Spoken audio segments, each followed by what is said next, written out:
Bonjour à toutes et à tous, j'ai le plaisir de vous retrouver au nom de l'équipe du SAT RATP.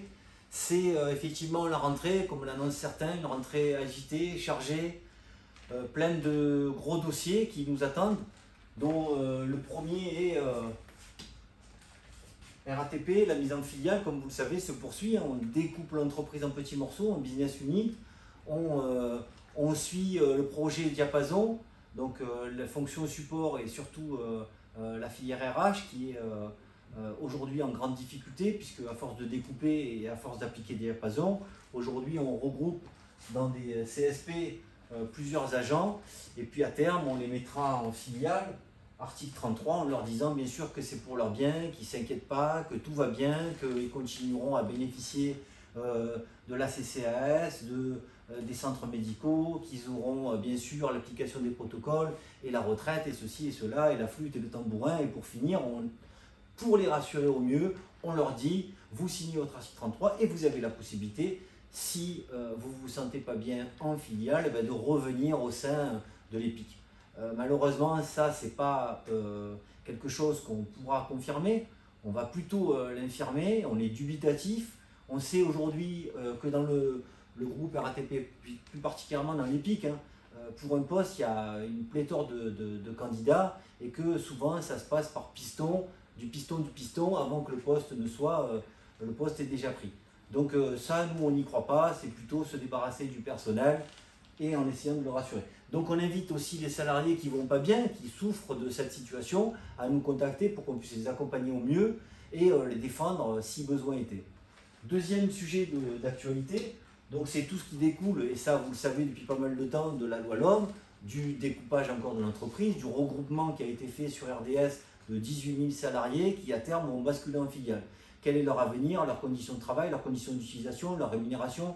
Pour l'instant, tout ça est en suspens, pour la simple et bonne raison, comme vous le savez, et je vous invite à aller voir les vidéos de M. Lovisa, qui dit très clairement qu'aujourd'hui, on est dans un cas où il a dénoncé les 3 protocoles existants qui régissaient la vie des machinistes receveurs, leurs conditions de travail et bien sûr tout ce qui concerne les ARTT.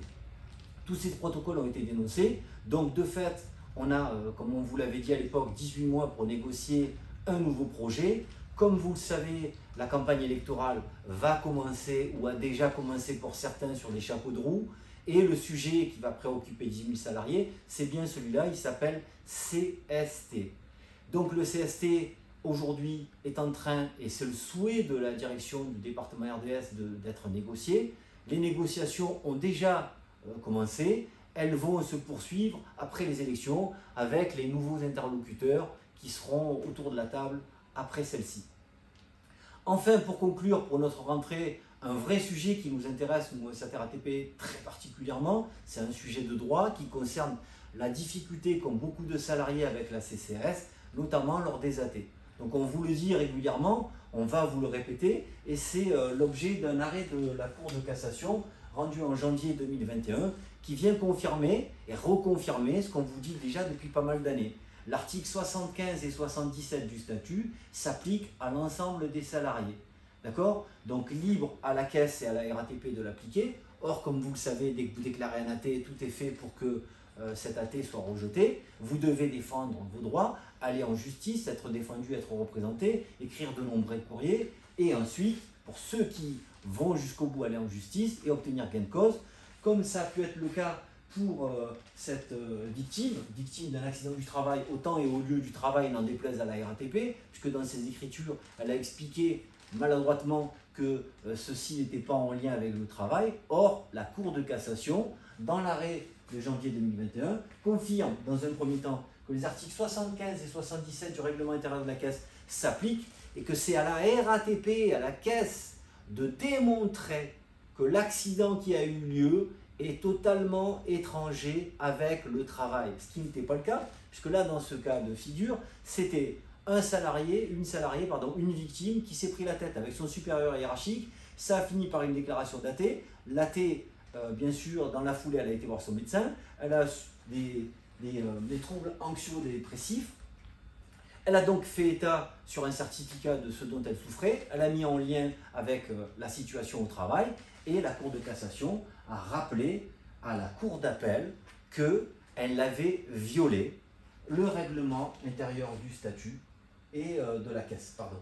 Donc, ce qui signifie, c'est que lorsque vous avez des accidents du travail, mais ça on reviendra sur le sujet très prochainement, parce qu'on doit faire la deuxième vidéo concernant le refus de prise en charge par la caisse de l'accident du travail. Ça sera un autre sujet. En attendant, je voudrais remercier celui qui m'a parlé de cet arrêt, qui m'en a fait état, Karim, qui se bat depuis de nombreuses années face à la RATP, qui est aujourd'hui donc a gagné au prud'homme pour un licenciement, une révocation illégale face à la RATP, qui a confirmé ça en appel et qui est aujourd'hui en attente de passer devant la Cour de cassation. Voilà, j'en ai fini sur ce sujet. Je vous dis et je vous souhaite, au nom de l'équipe SAT RATP, une bonne rentrée. Je vous dis à très bientôt, à la prochaine vidéo sur la suite des AT.